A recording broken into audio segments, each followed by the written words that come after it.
We turn now to a war being fought right along our borders, and that is the war on drugs. Mexico's Attorney General is now saying that 25,000 people have gone missing in the last 6 years. This amid chaos and violence that has ensued in Mexico as it struggles to fight drug cartels. Some say that it's U.S. policies that fuel the war on drugs, emboldening the drug mafias that profit off the illegal drug market. Beyond policies, Mexico's cartels are armed with massive arsenals. Take a look at some of the tools of their trade. As you can see, they have plenty of AK-47 rifles, machine guns, and shotguns, just to name a few. Also, rocket-propelled grenade launchers you see here are some of the heaviest weapons the cartel uses. And they even have their own monster trucks. Mexico has seized more than 100 of them. So where do the cartels get their weapons? Well, some are from Central America, but most of them come from the United States.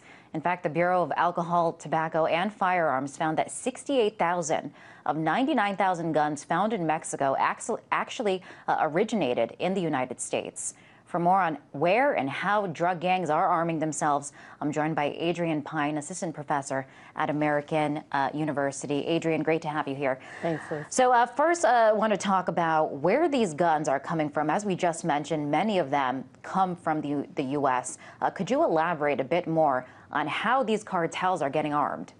Well, that's right, Liz. 70% of the guns and weapons that have been captured by Mexican police have been found to come from the United States. And a lot of those are coming through originally coming through a legitimate, quote unquote, legitimate forms of trade. That is, people can walk into gun shows in Arizona or New Mexico and very easily buy these weapons. So one thing that tells us is that the drug war is an incredibly profitable enterprise for industries like the gun trade. And of course, it's profitable also for banks in the United States that are laundering the money from drug cartels like HSBC that was exposed as having done that. It's also beneficial to the DEA, to private prisons, and to the military itself, which need the drug war as justification for their very existence to some extent. So we can see who's benefiting from it. On the other side,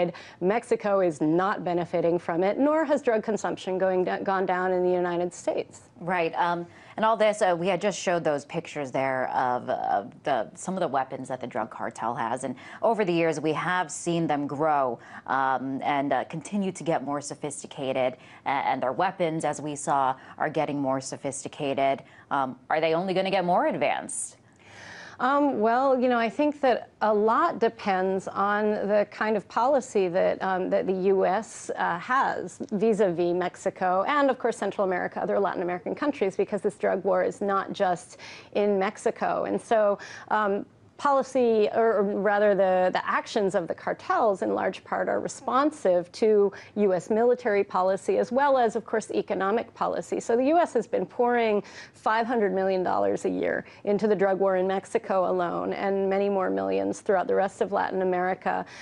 This has helped to increase the militarization of Latin American countries, and in response, the militarization, of course, of cartels. And so, we're just kind of having this war increasing on both sides. But also our economic policy has promoted neoliberalization, a privatization, the usurpation of collectively held lands in Mexico, and taken away economic opportunities, which has created a situation in which drug trade is one of the only economic opportunities for many people in northern Mexico. And so we are, in a sense, creating the conditions for the escalation of this drug war on both sides. And you're saying there the U.S. pouring all this money into financing this war on drugs.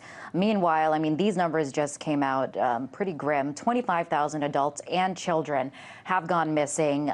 7,000 bodies remain unidentified in morgues.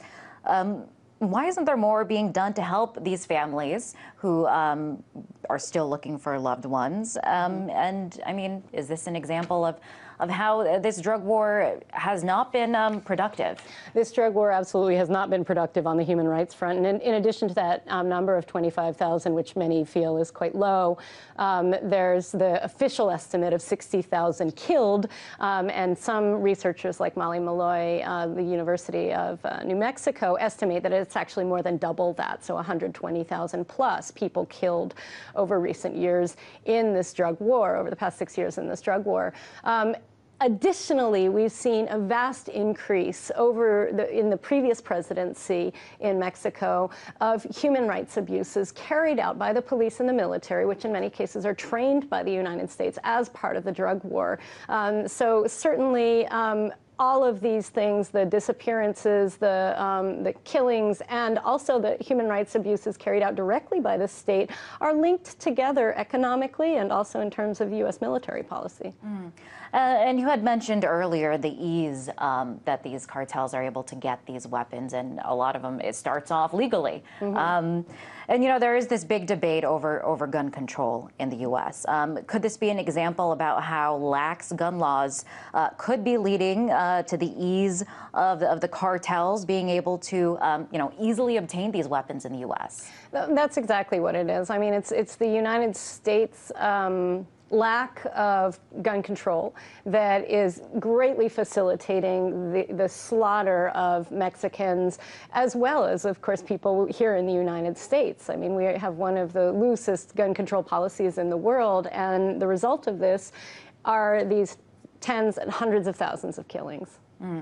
And, you know, aside from the debate of whether or not people should have guns, I mean, it's our Second Amendment right to have guns, but how do you make it, what needs to be done to make sure that those guns do not end up in the hands of these drug cartels that are slaughtering people?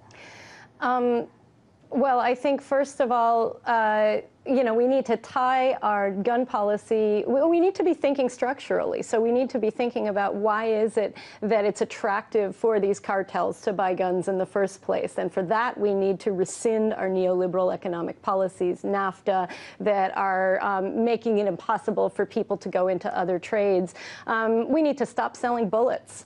And, you know, and I do think that we need to very deeply interrogate our relationship with guns in this country, despite the obsession with Second Amendment, because guns kill. It's you know, it's not just that criminals kill people. People with guns end up killing people. And in Mexico, because of the ease in the United States has become the primary market for getting guns. So that is a much bigger discussion that needs to happen, but happen alongside questioning of why it is that people need these guns in the first place. And that's because we have impoverished Mexico with our trade policies.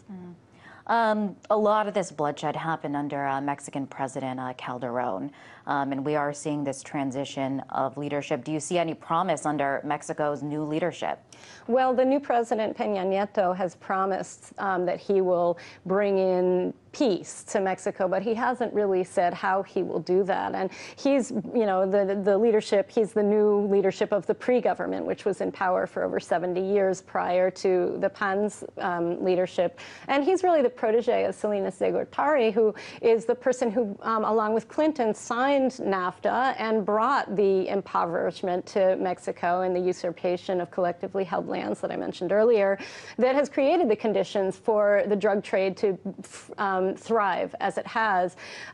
What we may see with the return to pre-government is the return to pre-policy of actually collaborating with drug cartels much more closely than the PAN government did.